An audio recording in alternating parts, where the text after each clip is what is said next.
ഇനി ഈ മതിലിന്റെ വാതിൽ തുറന്നാലേ ഇസ്രായേൽ ജനത്തിന് കനാനിലെത്താൻ കഴിയത്തുള്ളൂ. പാലും തേനും ഒഴുകുന്ന കനാനിലെത്തണമെങ്കിൽ യെരിഹോവിന്റെ വാതിൽ തുറക്കണം.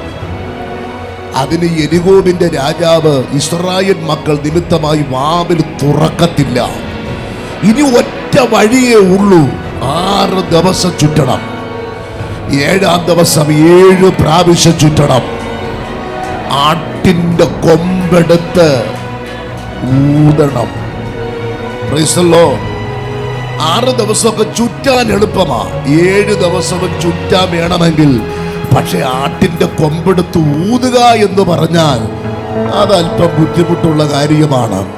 കാരണം ഒരാട്ടിൻ കൊറ്റൻ തകർന്നാലേ ആട്ടിന്റെ കൊമ്പ് കിട്ടുകയുള്ളൂ.